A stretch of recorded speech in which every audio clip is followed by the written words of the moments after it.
Hola, ¿cómo les va? Vamos a trabajar con el concepto de potencia trifásica, que es una extensión directamente del concepto monofásico que ya conocíamos. Vamos a trabajar con la potencia activa, la reactiva y la aparente, con las fórmulas que ya conocemos, pero vamos a explorar el caso trifásico para cargas de estrella y en triángulo. Por ahora, y creo que nos vamos a centrar en este tipo de casos, porque son los de interés para nosotros, en cargas de tipo balanceada o equilibradas. Más adelante vamos a conversar qué pasa cuando las cargas están desequilibradas, pero simplemente para que entendamos por qué se utilizan los sistemas como se utilizan. Nos vamos a centrar para nuestro práctico en las cargas balanceadas. Entonces, es bastante simple este tema, no tiene demasiados problemas. Vamos a empezar con una carga equilibrada o balanceada en estrella.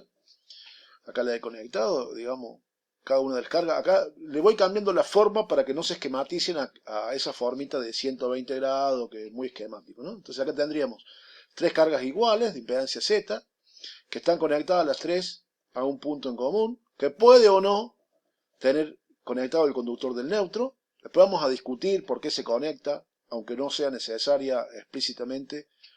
En sistemas donde hay cargas monofásicas, el neutro va a existir, por más que las cargas estén balanceadas. Después lo vamos a explicar. Pero no hace falta porque la suma de las corrientes da cero. Entonces, ¿podemos considerarlo o no en este tipo de estudio con carga equilibrada? Las tensiones que tengo aplicadas en cada una de las cargas son las tensiones entre la fase A y el neutro, o el punto O, que sería el punto común. Al punto unión de las cargas normalmente se le llama punto común o punto O, y que puede coincidir con el neutro en el caso de que lo tengamos disponible en el sistema. Vamos a discutir también qué diferencia hay entre la tensión del punto O y la tensión del neutro, pero eso va a tener importancia cuando la carga sea desbalanceada. Para cargas balanceadas ya vimos que existe un cortocircuito virtual entre el punto O y el punto N, es decir, no hay ninguna diferencia de tensiones porque la corriente es cero, ya que la suma de corriente en el punto común da cero en un sistema balanceado. Eso es lo importante por ahora. Entonces, ¿cómo vamos a calcular la potencia para la fase A? Fase A sería la carga que está conectada entre la fase A y el neutro o el punto O. Bueno, la potencia directamente por la fórmula. Recuerden, la potencia era tensión por corriente por coseno del ángulo, siempre trabajando en este tipo de expresiones con los módulos, no son fasores acá. Entonces me queda la potencia de la fase A es la tensión que tengo aplicada en la fase A, que es directamente la tensión VAN, por la corriente que circula por la fase A, que es IA directamente, una corriente de línea, por el coseno del ángulo φ. Para la fase B igual, lo que pasa es que tengo aplicado otra tensión, pero estamos tomando los módulos nada más. Y para la fase C lo mismo.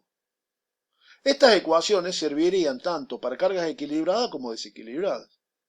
El tema es que la potencia total lo voy a encontrar como la suma. Si yo sumo las tres potencias, y si considero que la tensión VAN, VBN y VCN tienen todo el mismo módulo, que sería una tensión de fase, o V de línea sobre raíz de 3, como quieran, y que la corriente IA, IB e IC tienen todo el mismo módulo, y que le vamos a llamar corriente de línea, lo que difieren son los ángulos, pero esto son una ecuación de módulo nada más. Entonces, la suma de los tres me queda tres veces la tensión, que sería la tensión de fase, por la corriente, que sería la corriente de línea, por el coseno del ángulo.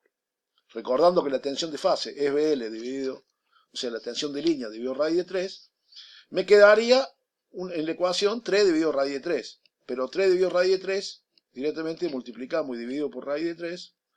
Entonces acá me queda 3, se simplifica y me queda raíz de 3. O sea que la expresión simple que me permite calcular la potencia total trifásica para un sistema equilibrado o balanceado conectado en triángulo, perdón, en estrella, en triángulo lo vamos a ver la filmina que viene, es igual a raíz de 3, tensión de línea por corriente de línea por el coseno del ángulo φ, que es el mismo porque las cargas están balanceadas. Esta expresión es muy útil para nosotros porque nos permitiría, por ejemplo, para un motor, sabiendo la tensión de línea y el coseno φ, calcular la corriente que consume el motor, lo que me va a permitir dimensionar el conductor. Después lo vamos a ver. O sea que es una ecuación muy útil para nosotros. Esto sigue como siempre, es decir, para obtener a partir de las potencias individuales la potencia total, esa sería la suma de los tres triángulos. En este caso es muy fácil porque todos los triángulos tienen el mismo ángulo. O sea que acá, bueno, es lo coherente, ¿no? Lo lógico. La potencia total es la suma de las tres, y por lo tanto la reactiva también es la suma. Y bueno, y la aparente total lo podemos encontrar como raíz de 3 b de línea por i de línea.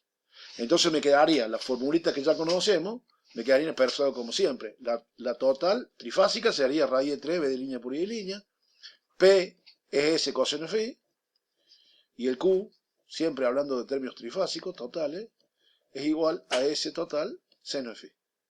Serían las mismas ecuaciones que trabajamos siempre. Por lo tanto, el S total también lo podríamos obtener como la raíz cuadrada de P total y Q total. Cuando digo total, quiero decir trifásico total, ¿no? Que por supuesto, si el sistema es balanceado, cada una de las fases, por llamarle de alguna manera, tendrá la potencia total dividido 3. Son 3 triángulos iguales. Salió medio trabalengua. Cuando yo conecto la carga en triángulo, es bastante similar, pero con algunas características. La tensión que tengo aplicada en la carga sería la tensión de línea directamente, porque la carga estaría en triángulo. De vuelta le saqué del esquema, ¿no? Para que más o menos se acostumbren a distintas formas de representación de las cargas. La tensión que tengo aplicada en cada una de las cargas es la tensión de línea, mientras que la corriente que va a circular es una corriente que es menor a la corriente de línea. Recuerden que esta relación nosotros ya la hemos hecho. De hecho, acá lo escribí mal, fíjense que puse B, porque me equivoqué. Ya hemos visto que cuando la carga estaba en triángulo, la corriente en la carga era igual a la corriente de línea dividido raíz de 3, un valor que era más bajo. Mientras que la tensión que tiene aplicada la carga es directamente la tensión de línea.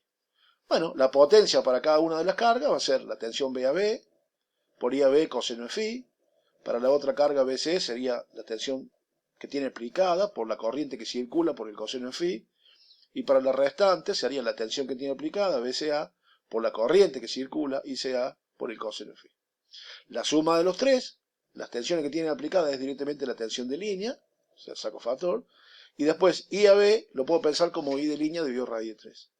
Entonces, sumando las tres me queda 3 veces tensión de línea por I de línea dividido raíz de 3 por coseno de phi, pero ya vimos que 3 dividido raíz de 3 lo podemos expresar como raíz de 3 directamente.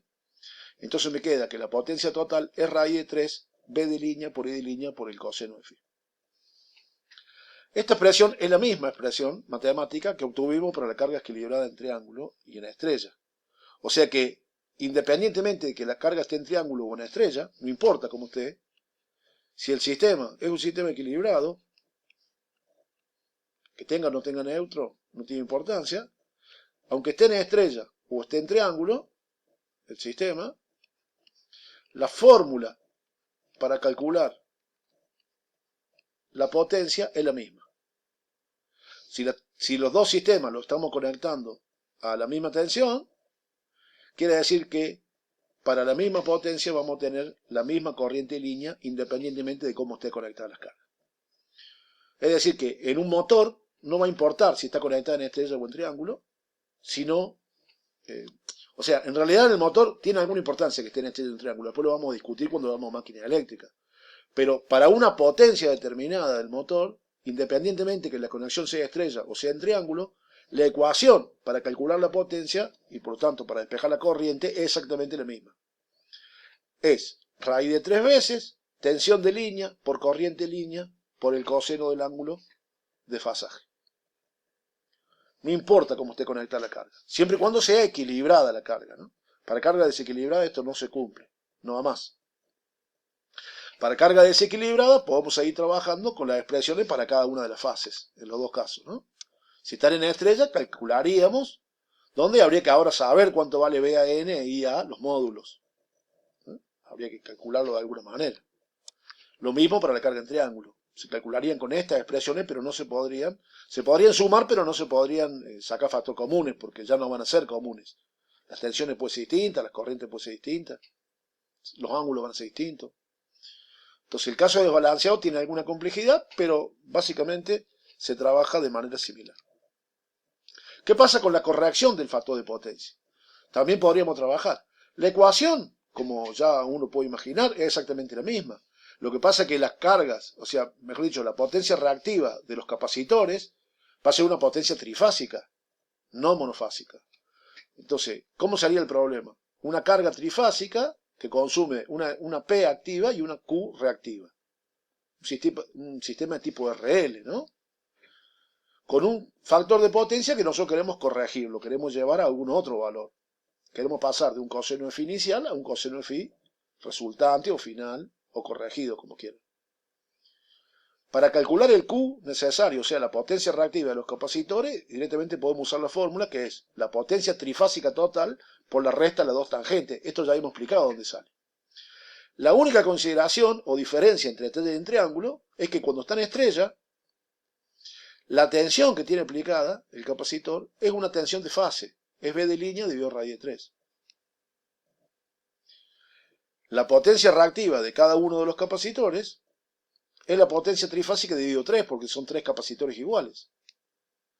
Entonces, con esta aclaración, sabiendo que la potencia reactiva la puedo expresar como la tensión que tengo aplicada en el capacitor al cuadrado dividido la reactancia, podríamos, reemplazando, despejar cuánto vale la capacidad en el sistema conectado en triángulo. Perdón, en estrella. Vengo medio cruzado hoy con los estrellas del triángulo. Entonces, la capacidad de la carga en estrella es igual al Q total trifásico dividido omega por la tensión de línea elevado al cuadrado. Eso es para una carga en estrella. Para la carga en triángulo, pues eso venía medio anticipado, la fórmula de calcular el Q es exactamente el mismo. Es el P trifásico por la resta de las tangentes. El Q de cada capacitor es el mismo, es el Q total dividido 3, porque son 3 capacitores. Lo que cambia es que la tensión de cada capacitor, o la diferencia de potencial que tiene aplicada ahora, es la tensión de línea. Bueno, reemplazando, sabiendo que el Q de cada uno es la tensión dividido X, que lo habíamos expresado en esta filmina, en esta ecuación, y reemplazando, me queda que la capacidad de los capacitores conectados en triángulo, de cada uno de los capacitores conectados en triángulo, es Q del capacitor dividido 3 omega tensión de línea al cuadrado. Si yo comparo las dos expresiones, vamos a ver que la capacidad en triángulo es menor que la capacidad en estrella. La capacidad en triángulo, que es esta, es igual a la capacidad en estrella dividido 3. O sea que para sistemas de baja tensión se utiliza mucho, preferentemente, la conexión en triángulo. Porque la capacidad de los capacitores va a ser menor, un tercio. Sin embargo, cuando yo conecto en triángulo, la tensión que tiene que soportar el capacitor es igual a la tensión de línea. Mientras que si yo lo conecto en estrella, la tensión que tiene que soportar es igual a la tensión de fase. Entonces, en los sistemas de media tensión, donde hay mucha diferencia entre 13,2 kV, que sería la tensión de línea, y 7,6 kV, por ejemplo, que sería la tensión de fase, si yo conecto los capacitores en triángulo, tendrían que soportar 13,2 kV cada uno. Mientras que si yo lo conecto en estrella, tiene que soportar 7,6 kV cada uno. La aislación para 7600 voltios y para 13200 es diferente. Entonces ahí, en los sistemas de media tensión en adelante y alta tensión, los capacitores van conectados en estrella. Aunque se requiera un capacitor más grande, en cuanto a su capacidad, la aislación necesaria es menor, porque la tensión que está aplicada es la tensión de fase. Mientras que en baja tensión, o para tensión relativamente baja, se prefiere la configuración en triángulo, porque el capacitor resultante tiene una capacidad menor, 3 veces menor. Son detalles tecnológicos. Entonces, en baja tensión se utiliza en triángulo, y en media y en alta tensión se utiliza en estrella. Así lo vamos a encontrar. En media tensión por ahí se utiliza para otras cosas, y no para corrección del factor de potencia. No sé si lo vamos a alcanzar a nombrar más adelante. Bueno, como ven, la parte de potencia no tiene ningún truco. Me quedaría un videíto que les voy a hacer con respecto a cómo se trabaja con las potencias, pero con valores instantáneos, para ver que realmente la potencia en un sistema trifásico no tiene la componente pulsante que tiene en un sistema monofásico, que tenía era una señal pulsante el doble de frecuencia, de valor medio cero, pero es pulsante. Mientras que en un sistema trifásico ya, la potencia instantánea va a tener un valor constante. Lo vamos a hacer en otro video para no alargar este. Suerte y vamos trabajando.